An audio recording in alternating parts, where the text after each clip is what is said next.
Hello and welcome once again to Mr. English Teacher YouTube channel, your home for mastering American English with confidence and clarity.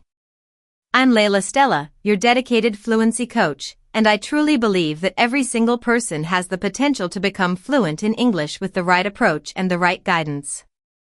That includes you. You've taken a powerful step by being here, so let's keep moving forward together.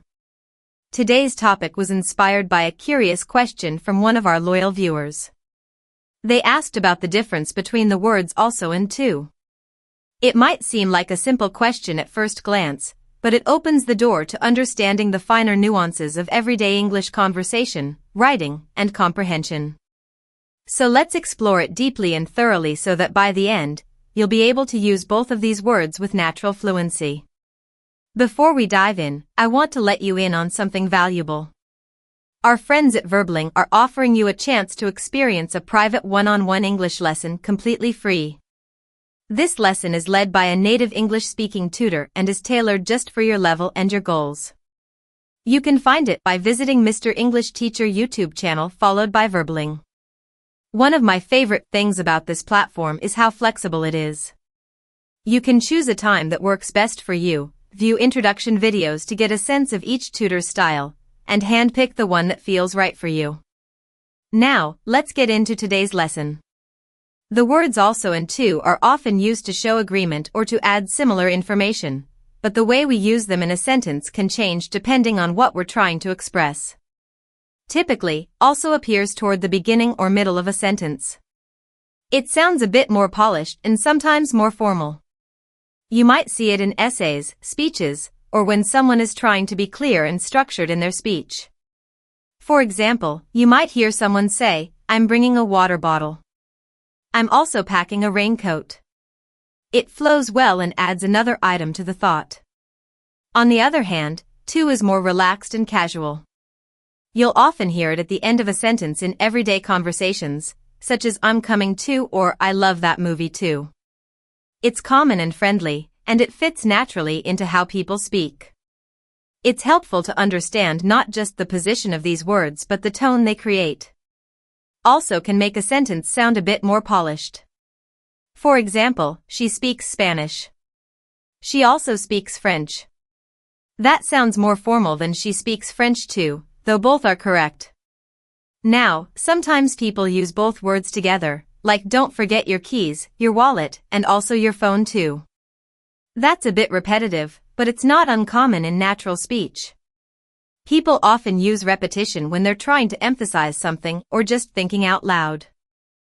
Now let's move to another interesting function of to.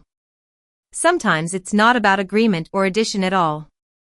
To can also mean more than necessary or more than what's good.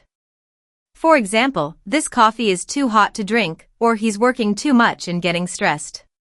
In these examples, to means something excessive or undesirable. This is where many English learners run into trouble. I've heard people say, "Your English class is too good." Although it sounds like a compliment, it can actually mean the opposite. Too good could be interpreted as uncomfortably or suspiciously good, which is not the message you want to send.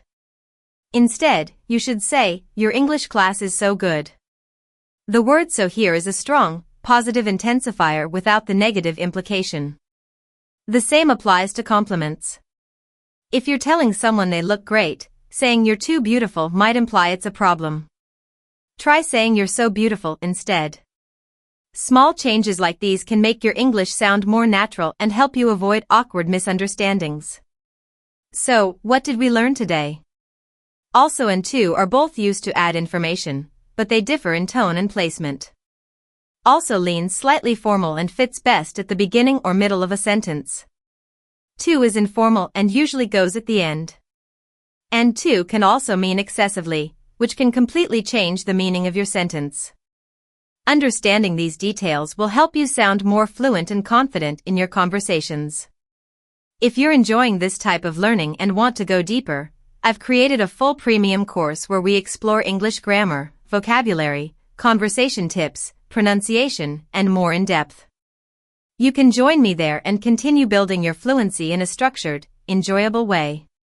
Whether you're preparing for travel, work, study, or simply want to sound more natural in conversations, this course is designed to support you every step of the way.